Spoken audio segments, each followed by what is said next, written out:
get into some of the feelings, and we're going to get into some real talk here for a sec, Jake. Oh, man. Brandon Staley.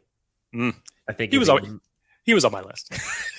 Massive redemption No surprise there. Massive redemption season. And this is no knock on Brandon Staley. This is not saying anything negatively in terms of how he performed, in terms of him as a coach. Doesn't have to do with that, really. The aura around, pun intended, Brandon Staley. Have you ever Googled yourself and were shocked to see your personal information exposed on one of those public listing sites?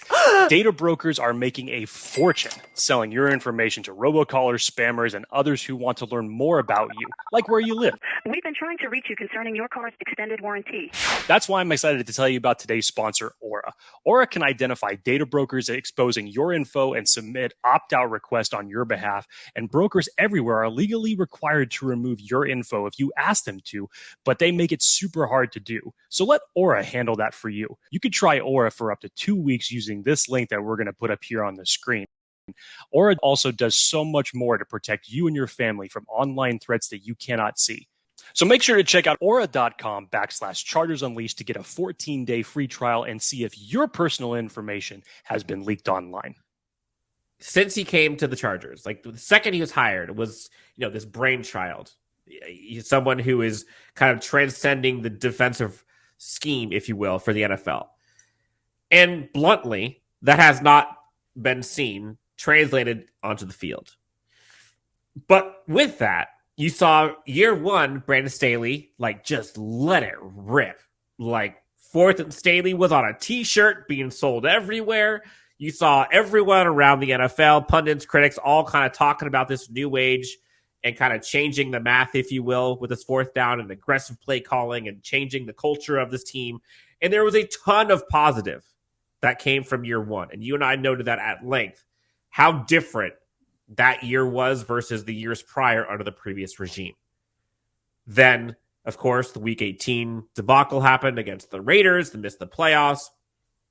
Season ends on kind of a low note. Last year, you saw tons of catastrophes happen, all the injuries, all of the extenuating circumstances, the offensive play calling not doing great. You saw Justin Herbert down for a while and kind of ailing throughout the season. And you saw Brandon Staley then kind of have to reel it in, seemingly, in terms of the aggressiveness and that fourth down and the decision-making and all that. And it probably, how could it not get to him? When you see kind of how things ended in Jacksonville and you see how intense it was just for them to get to the playoffs. Remember how dire it looked there for a while before they reeled off those wins at the end? Playoffs weren't even being talked about. And so he had that. But, that takes its toll. And then last year, we heard Eric Smith talk about it. They just didn't reach their full potential last year. Now there's all these question marks around Brandon Staley. And maybe he was going to get fired in the offseason. And should he be the coach this season? And what he needs to do to kind of put those question marks to rest. And is he the right coach for Justin Herbert? Should they get an offensive guy, i.e. Kellen Moore? Is he already foot in the door? How should Brandon Staley be acting as a coach this year? Did he learn his lessons? Is he going to handle injuries the same way? Is he going to be more aggressive this year? So many things. Year 3, redemption season for Brandon Staley.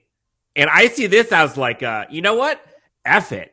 If I'm going to go down, I'm going down swinging, and I'm going down with my best punches.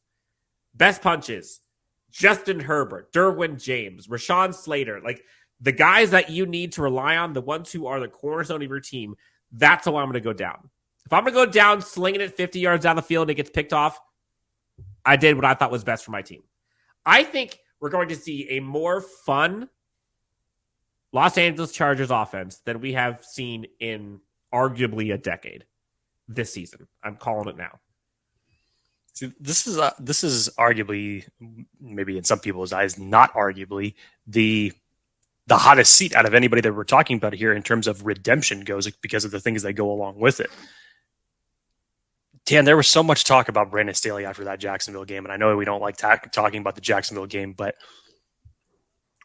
majority of coaches, after losing a game the way that the Chargers lost last year, probably would have seen a pink slip and probably would have been shown the door. Why? And I mean, that's you don't go out like that. If it was a close game, competitive game, and it came down to like a last couple plays in the fourth quarter and you lost, I could understand that. Yeah, quite simply, you don't lose after having a 27-0 lead with Justin Herbert the quarterback. Right. Period. Because all in all, with everything that the Chargers suffered last year in terms of injuries, they showed a great resilience, especially toward the end of the season, and Brandon Staley deserves credit for that. But when your team gets 4 turnovers in the first half and is leading 27-0, you don't lose that game. I don't care what side of the ball you want to place responsibility on. You just don't lose that. So a majority of head coaching candidates probably would have been shown the door in that circumstance. Brandon Staley was not. They chose to rework the rest of their assistant coaching staff. They obviously brought on Kellen Moore. They jumped at the opportunity once the Dallas Cowboys let him go. But yeah, Dan, to your point, this is kind of, if the Chargers don't find success here under Brandon Staley, then I think he basically, this was kind of a mulligan for Brandon Staley last year. It's like, okay, look, we like what you've done when you've been here. We're going to give you another shot, regardless of what happens. Regardless of that, but you kind of gotta, get us to that next step. Like this is it. And it's interesting to think here that if the Chargers end up having success, and I think that Brandon Staley will grow as a head coach, this being his 3rd year, I think it will help this offense more for the fact that the Chargers have now Kellen Moore as their offensive coordinator. So hopefully Brandon Staley has been able to compile the things that he learned as a head coach in year 1 and year 2 and put everything together in year 3. And this could go a number of different ways, because if the Chargers find success, that's great. Brandon Staley will probably be back next year. And same coaching staff, I'm not sure about that, because if they also do good, Kellen Moore might get another head coaching job elsewhere. Or, regardless, Kellen Moore might have a different job. Or, devil's advocate here, if the Chargers don't find success and they choose to move on from Brandon Staley, they may have a head coach waiting in the wings on their own staff. So, yeah, this one's got the most implications of anybody that we're going to have on this list, obviously, in terms of success or failure rate and what that possibly means for the direction of this team.